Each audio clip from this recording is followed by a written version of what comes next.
All right, so Killing Floor 3, I would say this right now, isn't a bad game. It just isn't that bad of a game. I think the game is actually really fun. I actually have a blast playing it, and I think you can actually have a blast when you're with your friends and you can play it too. Right? There isn't that many weapons though in the game, which is super unfortunate, and I don't like how everybody is tied to a class. So if you go to the perks and you actually go to, not skills, sorry, perk select, there is these classes right here. All right. So there's about 1, 2, 3, 4, 5, 6. There's about 6 classes, right? Now they are working on to actually make the classes not tied to characters, which is actually going to be a plus, right? So you have Commando. I think Commando is a great starting class. I think Firebug is also seems like a very fun class too, but I only played her a little bit, like so little, to the point that the game crashed, which is something I need to also mention too. Is the fact that it's this game also for stabilization. There is some things that need to be mentioned, right?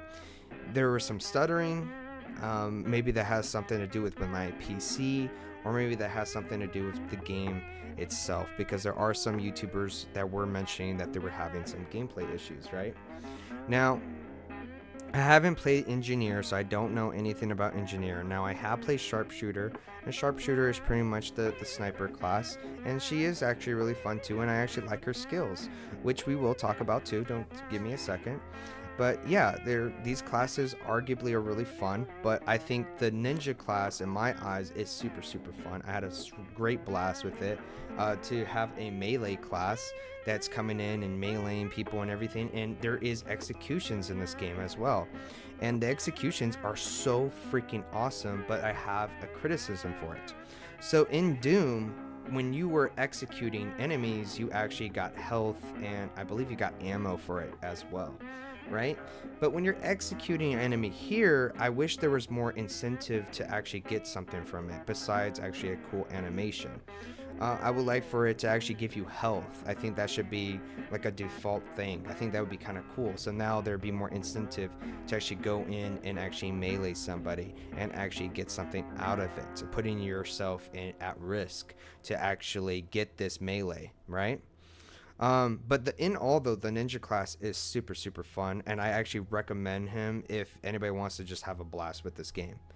And then you have the medic, right? And the medic is pretty much the medic. His ultimate is pretty much putting down like a little pull down, and he actually heals people. Now keep in mind, everyone has ultimates. I just want to say that.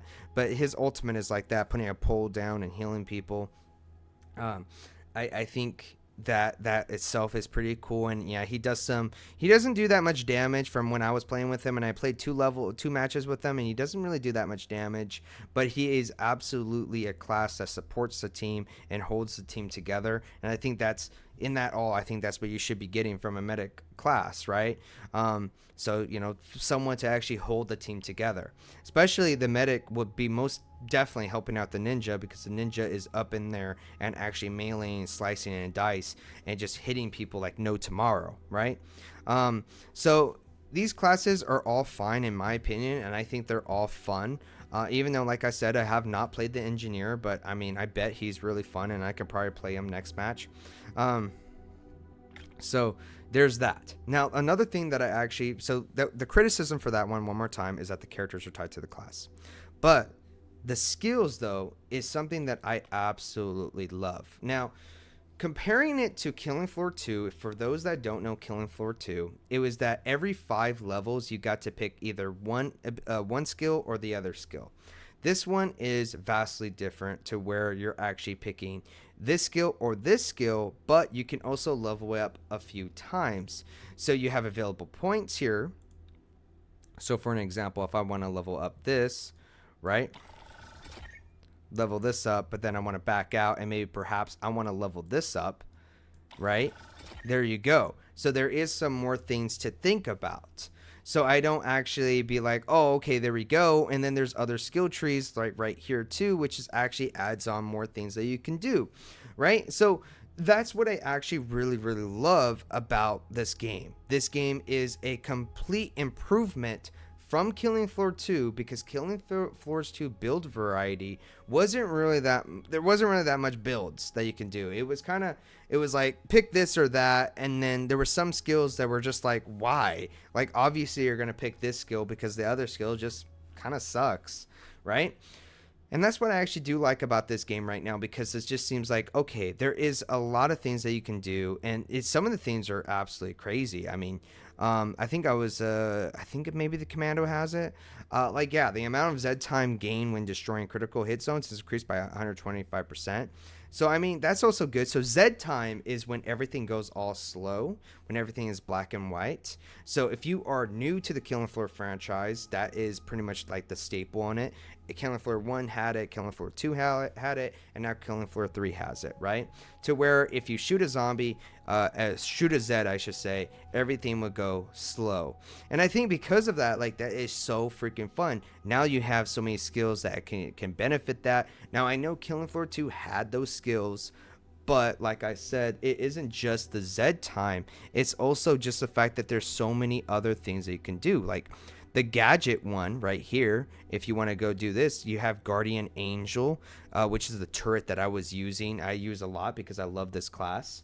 There is Widen Out. The radius of acid clouds is increased by 25%. There's like so many things that you can do that you can actually make the gadget do different things, right? And I absolutely love that. I'm going to say that right now. I love it. I think that is great. And it's not just for the Commando class either, by the way. I just want to say that. It's not just for the Commando class. Like, even the Sharpshooter has... I got to go over here, which we will talk about this whole thing, too. If you come... Even the Sharpshooter, for example, has their own abilities, too. Like, right here, you can actually be the Hunter. Weapon spread penalty while walking is reduced by 10%. Walk at full speed while aiming down sights. There's also this one, when crouching, weapon spread and recoil per shot is reduced by 15%, right? This is the type of things that actually would change on how you play the game. And that, to me, is absolutely amazing. Now, I know these skills were actually, I think they were both in Killing Floor 2, but there is other ones here that's, if you haven't taken damage in the last 6 seconds, deal 10% increase weapon damage to enemy weak spots. So that's pretty fun. And I also love how she actually freezes people. I just want to say that her freezing people is like super powerful and super OP. I'm not gonna lie, it really is pretty powerful on that. Now, the next thing that we're going to talk about, because I'm giving all the positives, which is that the characters, the classes, I think they're all fun. I think the gameplay is fun. I think the graphics are also good as well, even though I'm running it as medium, because this does take a lot. There is a criticism, though, and the criticism is this, is that why is the hub world here? Now, I talked about it in the last live stream. I do not see a reason why to have a hub world like this. There's no reason for it. I don't understand it to log into the game. There's a hub world, and now you got to go all the way over here to start a match. I don't like how that you have to go all the way over here to the armory, for example, to actually do this right here, which we're going to talk about now, which is that the armory allows you to customize your weapons. Yes, you heard me right. You can put attachments on your weapon. You can create a loadout, put attachments on it, whatever your attachments you want to be. You have this one right here. You can make it cold ammo. You also have to get materials. So you get materials by actually playing the game. I honestly, I don't really understand the whole material mechanic, to be honest with you. I don't get it. I don't. It's kind of silly to me. But yeah, there is materials that you get, and you can actually use those materials to put attachments on your weapons, which I personally like, because that adds on more of the things that I'm talking about, the things that I do enjoy, which is the skills, the classes, and then now the weapons, which I personally enjoy that. I love customizing my weapons. I love making it the best possible version it could possibly be. I love min-maxing. So that's coming from me. Killing Floor 2, I will say this right now, didn't really offer that. Maybe that game wasn't for me. And I know some people are going to say this Killing Floor 3 isn't for Killing Floor fans, but rather maybe for a whole new group of people. And you know what's really funny is that maybe that group of people might be possibly me. So if you're like me, right, and you love actually the skills, the character, not the characters necessarily, which we will talk about that too, the skills, the classes, and the weapons attachments, it's fun. It's fun. Now, another thing that I don't like is actually the store. I get it. They got to make their money somehow. Everybody loves money, and I love money too. I mean, shoot, I want people, to get my membership. Right now, get it. But the thing is, though, is that it seems like that came first more than anything else because there are bugs in this game. There are things in this game that makes it not run very well. There are things that actually I ran into like visual glitches where I thought an enemy was dead, but he actually was not. And it was so weird. Like he had no head, and then he kept coming after me, and then all of a sudden he had no arms. I don't know what was going on with that. Maybe that isn't a glitch, a visual glitch, but I never seen that happen ever. I only seen that happen one time, and I seen it happen where other times where enemies were actually hitting me and I wasn't even nowhere there. So maybe the hitboxes were a little bit fishy there in that category too.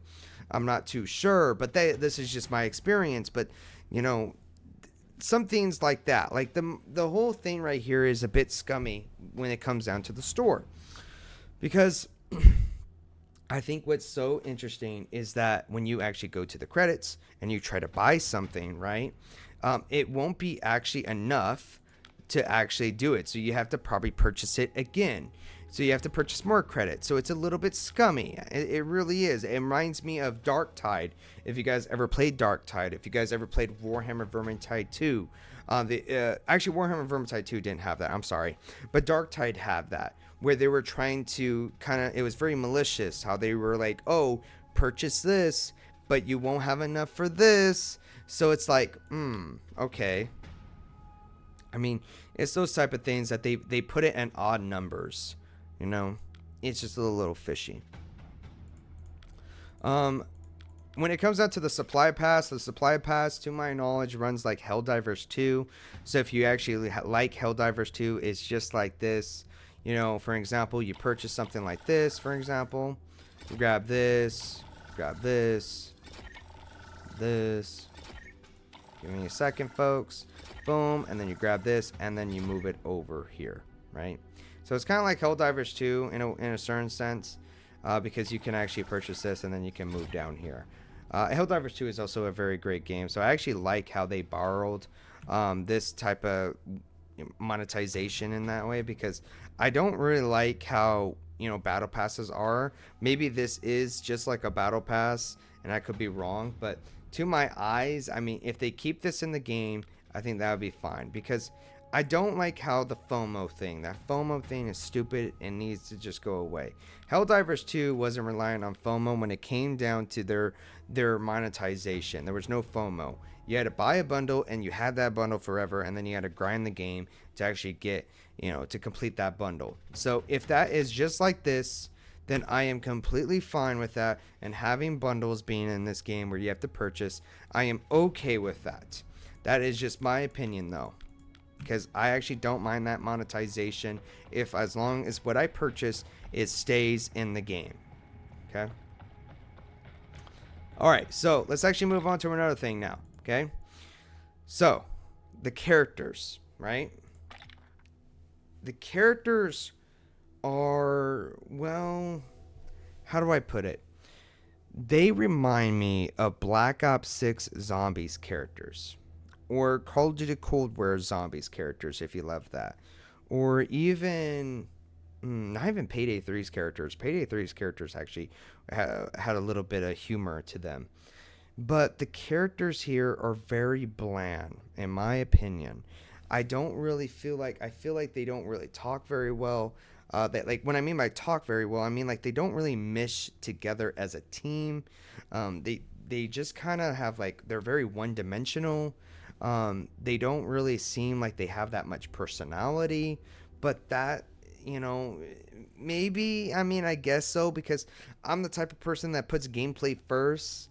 It probably wouldn't be that challenging, but I don't know how game designs are. How to make a game really.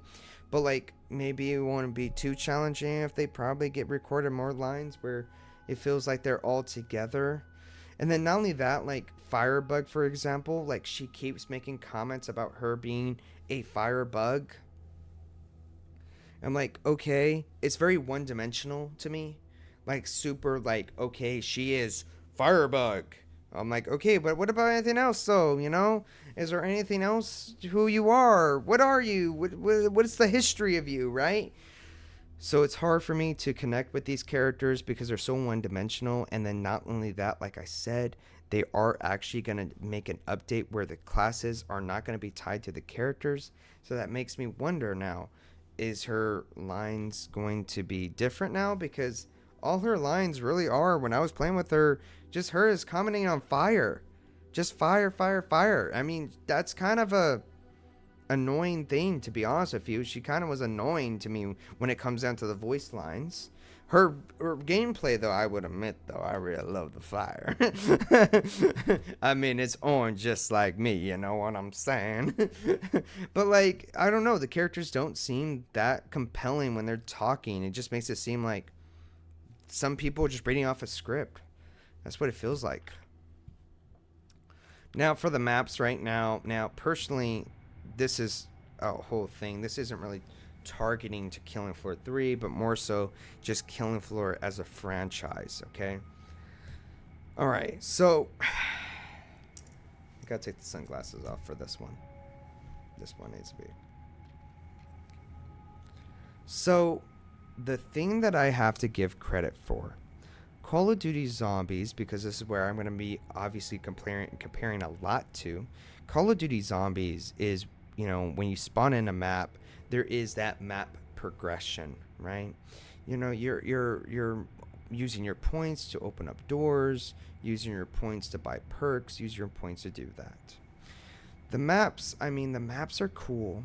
I love, I like them. I wouldn't say I love them. I like them.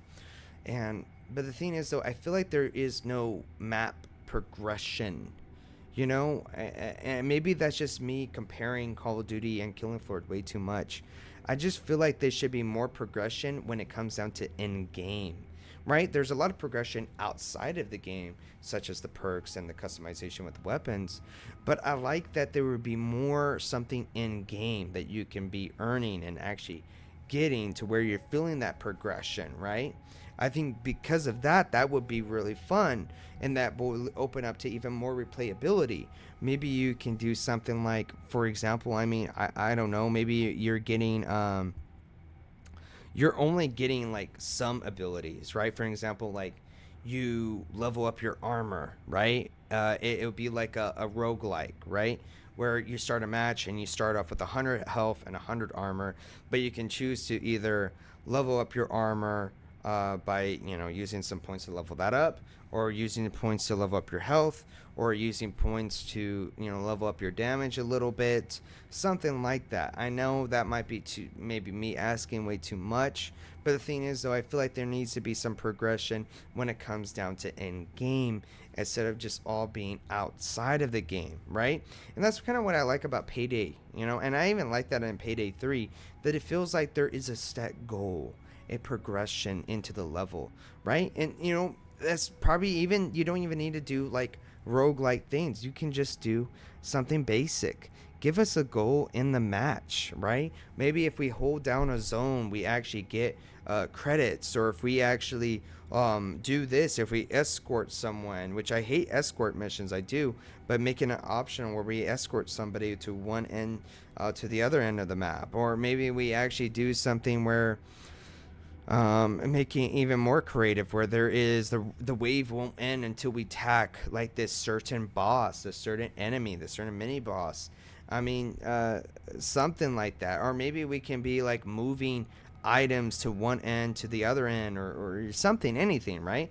Give us a goal, give us something to do, so that way we're not just like doing, just surviving and that's it, which is surviving is fun. But the thing is, though, a lot of people are going to say this, and they will say this about your game, and it's becoming very, very repetitive. Now, I did talk about all games are technically repetitive, but the thing is, though, is that if you're just sitting in a corner and you're just shooting mindlessly, then I mean, probably do something different. Maybe do something there. Now, there is a weekly mutation that does change up some things, but I actually want to change it in further, not just having some stats, like for example, the no revives or weapon mods disable. I'm talking about, like I'm saying, like I'm talking about moving, escorting someone, or holding down a zone, or taking out a certain guy, moving bags, like payday over to one end, or something, really anything there, or having roguelite features so that way you're progressing in yourself. I mean, or have levels where, just like in Killing Floor 2, have levels where you have to survive in one area and then you have to go somewhere else to a different area to survive in. I mean, that would also be fun too, because at least then there is that progression, right? That is going on. But that is, once again, my opinion about the whole thing, Difficulty. I think the game is too easy when it's on normal, and I think you need to boost up the difficulty to hard. Maybe that's just me because I'm the best gamer of all time. But another thing that I want to say too is this, right? Other YouTubers are saying that this game is bad. Twitch streamers are saying that this game is bad. I'm going to say this right now. For $40, I will honestly rate this game like maybe like a 7 or an 8 out of 10. I think the game is honestly great, and I think the game has a lot of potential to be really, really good. But that being said, if it was charged any higher, even $60, like a AAA game, I wouldn't be really saying that. I think that would be, you would have to be holding it into a lot of standards there. I think Killing Floor 3 is going to have a very beautiful future. Very, very beautiful. Because Killing Floor 2 had lots and lots of modded custom maps. I think Killing Floor 3 is going to be going down that route too. I could be wrong. I mean, there's going to be a lot of modded maps out there. There's going to be a lot of things that you can customize. There's going to be a lot of things that you can do, right? And there's going to be possibly more classes. There's possibly going to be even more, maybe even more skills. I'm not too sure on that. But the thing is, though, is that this game isn't as bad as what people make it out to be. And that's why I want to make this stream, and really talk about it. Because, yeah, the game has some issues. It does. But to fully outright say that this game is the worst game they ever played, and this is just so bad, it's so terrible, it's kind of like, it's too much there.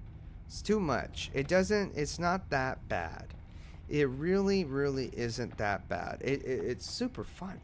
It really is. That's why I'm saying, I tell everybody, I mean, form your own opinion, get the game, and, play it, Imagining the problems keep on piling, oh my god, this is amazing.